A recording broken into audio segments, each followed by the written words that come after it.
வணக்கம் மக்களே. எப்பயும் போல் இல்லாமல் இந்த இடியாப்பத்துக்கு, இட்லிக்கு, சப்பாத்திக்கு இல்லை சாப்பாடு கூட இது போல் மட்டன் குருமா செஞ்சு சாப்பிடுங்க. சூப்பராக இருக்கும். அது எப்படி செய்யலாம் சொல்லிட்டு தெரிஞ்சுக்கலாம் வாங்க.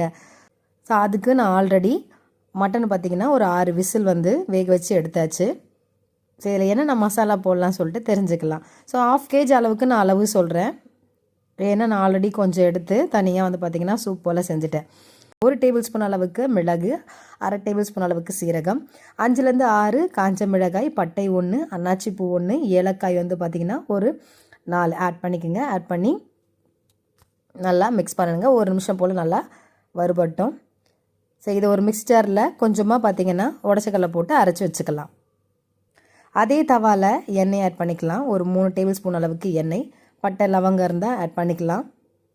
சின்னதாக கட் பண்ணி வச்சுருந்த ஒரு வெங்காயத்தை எடுத்து நான் ஆட் பண்ணிக்கிறேன். நல்லா இந்த வெங்காயம் பொன்னிறமாக ஆகட்டும்.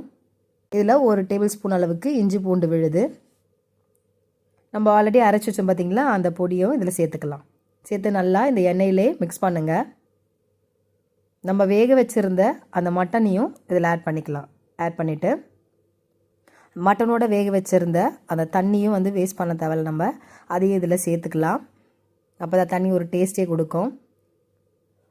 1 டேபிள் ஸ்பூன் அளவுக்கு Kashmir chilli powder, 1/4 table spoon அளவுக்கு மஞ்சள் தூள், 1/2 டேபிள் ஸ்பூன் அளவுக்கு தனியாத்தூள், தேவையான அளவுக்கு உப்பு, இதெல்லாம் நல்லா சேர்த்து மிக்ஸ் பண்ணிவிட்டு மூடி வச்சிடலாம்.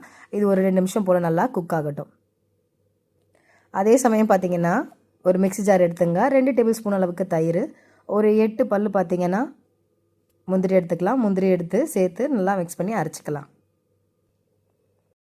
இந்த அரைச்ச விழுதியும் இதில் ஆட் பண்ணிக்கலாம். ஆட் பண்ணி நல்லா மிக்ஸ் பண்ணி விடுங்க. ஒரு 5 நிமிஷத்துக்கு பார்த்திங்கன்னா நம்ம மசாலாவோட அது நல்லா வேகட்டும். ஆல்ரெடி இந்த மட்டனை 6 விசில் வச்சு தான் நான் எடுத்துட்டோம். அதனால் நல்லா வெந்திருக்கும். இந்த மசாலாவோட சேரட்டும். சரி, இங்கே பாருங்கள் 5 நிமிஷம்லாம் ஆகிடுச்சு. நல்லாயிருக்கு. ஸோ அவ்வளோதான். இதில் தேவையான அளவுக்கு பார்த்திங்கன்னா கொத்தமல்லி இலை போட்டலாம். ஸோ இது நீங்கள் சப்பாத்தி இல்லை ரைஸோடு வச்சு சாப்பிட்லாம். அவ்வளோ டேஸ்ட்டாக இருக்கும். ஸோ நீங்களே செஞ்சு பாருங்கள். பிடிச்சிருந்தா லைக் பண்ணுங்கள், ஷேர் பண்ணுங்கள். தேங்க்யூ.